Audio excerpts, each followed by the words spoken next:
নাসিমুল গনি।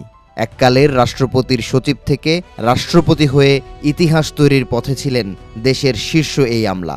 তবে হঠাৎই বিধিবাম এক পোস্টে ওলটপালট মন্ত্রিপরিষদ সচিবের ভবিষ্যৎ। সম্প্রতি এক ফেসবুক পোস্টে নাসিমুল গনির সন্তানকে নিয়ে মন্তব্য করেন আল জাজিরার অনুসন্ধানী সাংবাদিক জুলকারনাইন সায়ের। সঙ্গে জুড়ে দেন বেশ কয়েকটি স্ক্রিনশট। ছবিগুলোয় দেখা যায় 2017 সালে তৎকালীন প্রধানমন্ত্রী শেখ হাসিনাকে নিয়ে নিজের ভালোবাসা প্রকাশ করেছেন মন্ত্রিপরিষদ সচিব পুত্র ফারাজ গনি। এক পোস্টের ক্যাপশন ছিল আওয়ার প্রাইম মিনিস্টার। সায়ের তার পোস্টে উল্লেখ করেন, এমন হাসিনা প্রেম থাকলে প্রেসিডেন্ট হবার স্বপ্নই থেকে যাবে। পোস্টটি মুহূর্তেই অনলাইনে ভাইরাল হয়। বর্তমানে ফারাজ গনির ফেসবুক আইডি ডিঅ্যাক্টিভ রয়েছে। এমন পরিস্থিতিতে পরবর্তী রাষ্ট্রপতি হিসেবে দলীয় ও সরকারি বিভিন্ন সূত্রে আলোচনায় আসছে 3টি নাম: মির্জা ফখরুল ইসলাম আলমগীর, ডক্টর খন্দকার মোশাররফ হোসেন এবং ডক্টর আব্দুল মঈন খান। তবে সবার চেয়ে এগিয়ে মির্জা ফখরুল।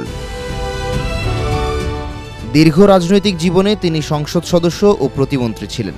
বর্তমানে স্থানীয় সরকার, পল্লী উন্নয়ন ও সমবায় মন্ত্রণালয়ের মন্ত্রী হিসেবে দায়িত্ব পালন করছেন তিনি। গেল এপ্রিলে অসুস্থতা আর বার্ধক্যের কারণে রাজনীতি থেকে অবসর নেয়ার পরিকল্পনার কথা জানিয়েছিলেন বর্ষিয়ান এই নেতা। জানান, কাউন্সিলের পরই অবসর নিতে চান তিনি। দলীয় সূত্র বলছে, অভিজ্ঞতা ও গ্রহণযোগ্যতার কারণে মির্জা ফখরুলের গায়ে লেগে আছে দলের নির্ভরযোগ্য নেতার তকমা।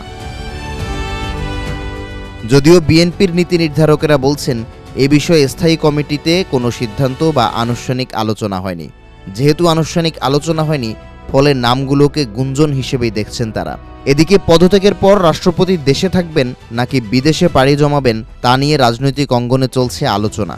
সংশ্লিষ্ট সূত্রগুলো বলছেন, দায়িত্ব হস্তান্তরের পর শারীরিক অবস্থা বিবেচনা করে চিকিৎসা নেওয়ার জন্য বিদেশ যেতে পারেন শাহাবুদ্দিন চুপ্পু। ইতোমধ্যে সরকারের উচ্চ পর্যায় থেকে তাকে পদত্যাগের বিষয়ে জানানো হয়েছে। এমন পরিস্থিতিতে পদত্যাগ করা মাত্রই চুপ্পুকে গ্রেপ্তার করতে সরকারের কাছে আহ্বান জানিয়েছেন নাহিদ ইসলাম।